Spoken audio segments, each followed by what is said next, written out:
Hey everybody, welcome to a movie review. I'm Scotty V, and I'm here with good old King Kansas. Wow. So, what movie did we just see? We saw, come on, The Joker, starring Joaquin Phoenix.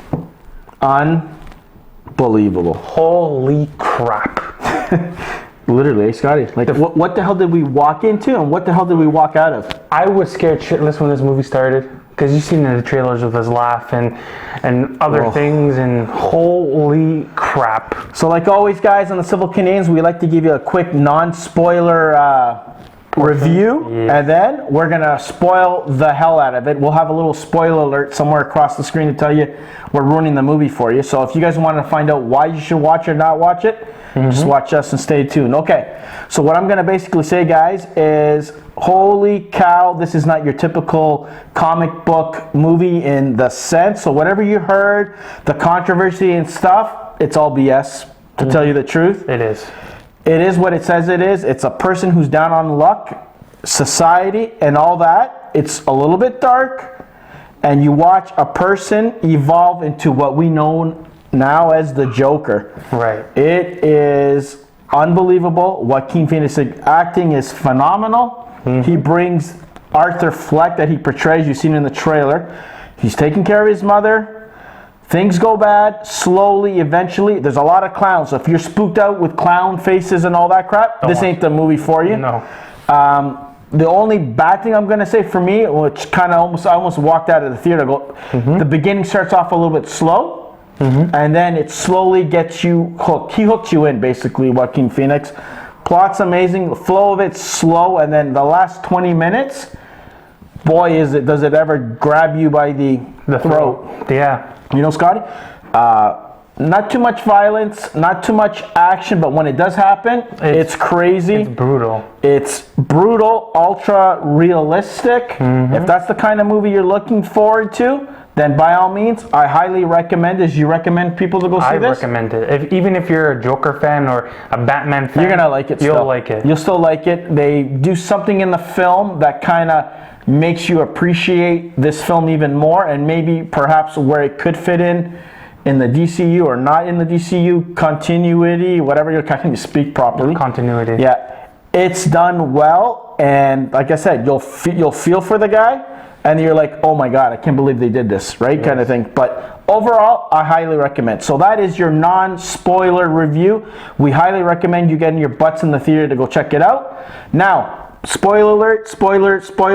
Scotty, tell us what you loved about this film, and tell everybody on YouTube land why they should go see it. I loved all the twists and turns that this movie gave us, especially when Arthur's mother was trying to write to Thomas Wayne for help. But you're wondering, why is she writing to Thomas Wayne? Exactly. Why Thomas Wayne? Why not a doctor or exactly. something? Then he opens one of the letters. He stumbles across the file of his mother. Yeah, well, and that's when shit really hits the fan. Right, exactly. And then she says that Thomas Wayne is his father, which is totally not true. BS. And then he goes to meet Thomas Wayne when he was at the theater. And who do we see there, Scotty, at the gates?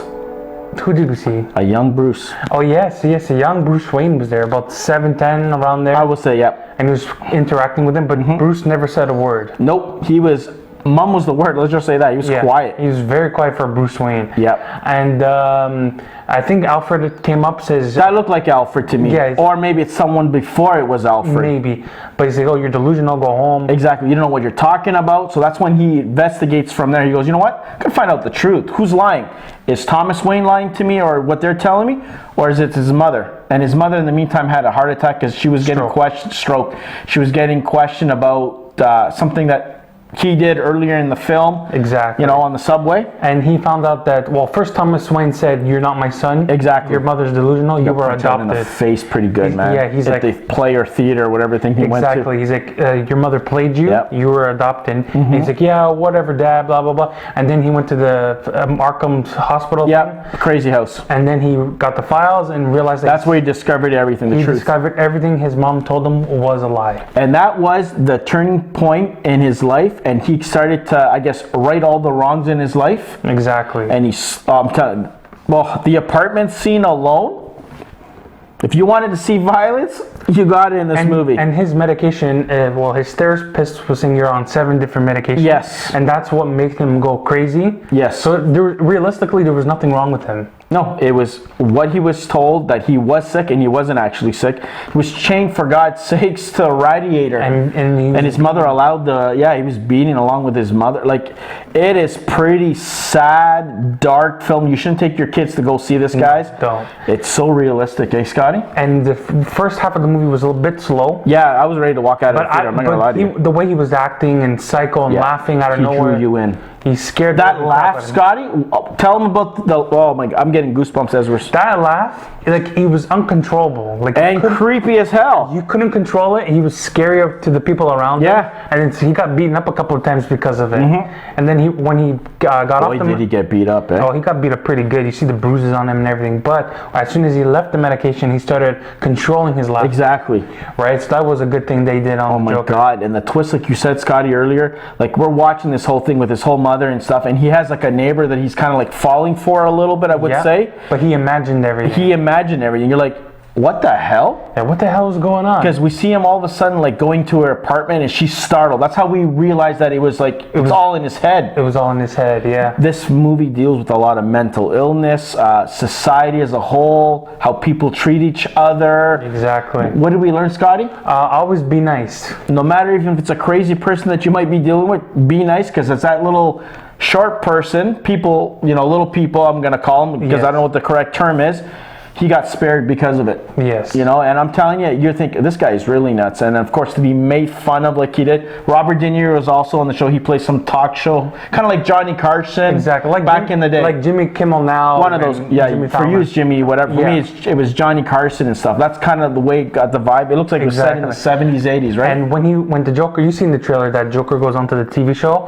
Holy crap. First, Joker's purpose of going on the show was to get his revenge. Exactly, because he was made fun of, ridiculed by this guy who he idolized all his life because he wanted to be a stand-up comedian. Exactly. And like you could see the one part he's doing the stand-up. That's what we were wondering, because that's always a little puzzle. Like he's thinking he's getting a standing ovation. Meanwhile, he's bombing big. And of course, we kind of figured out when they put the clips on that guy, De Niro's show. I can't remember what his name was. And that's what it was, for him to accept going on and stuff. But that's when he started to turn things around. He found out the truth that his mother lied to him, or his stepmother, whatever you want to call it, because he's adopted. Everything he realized was a so lie. We got an origin movie or film, but we didn't do, because we really don't know who his parents were. But for the most time being, we found out whatever, and that's kind of like was the final switch, I guess, Scotty, to flick him on his way. Things were building up on the talk show, and what does he do?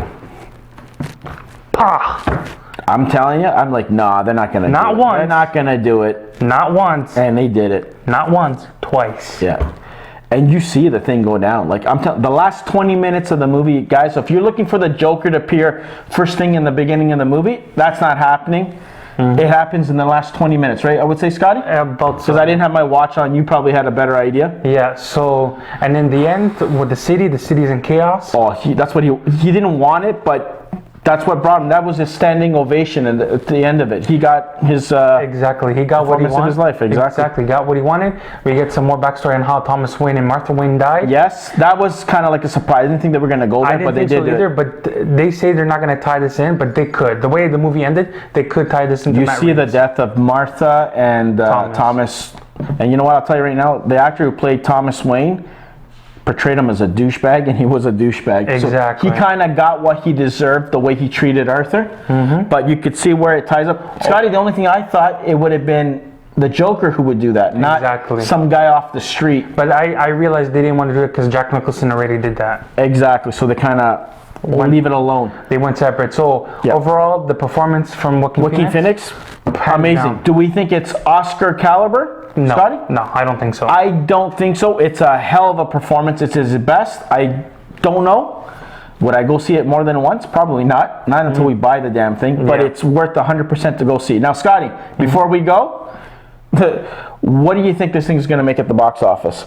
I would say 90 mil. You think it's going to be in the 90 to 100? Yeah. I think personally, because it's rated R, because people either like it or hate it, walking out of the theater, I think maybe I'm thinking about 60 to 70 million. Mm-hmm. You know, overall, would you recommend it? If you're a DC fan, a fan of the Joker or anything Batman, I would go watch it. It's a different take on the Joker, a very realistic, sadistic, dark, crazy thrill ride, I guess, in a way. Like, it's just torturous and it's realistic. So I would recommend it as well. Okay, Scotty? Yes, I would too. So if you guys like this quick review of the Joker, or any review that we do, make sure you hit that like and subscribe button.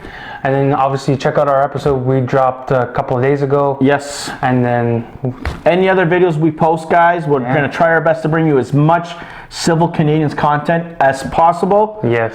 And like always, stay out of the trouble and go check the movie out. Check out the movie and be good. Be good, guys. Let's get out of here.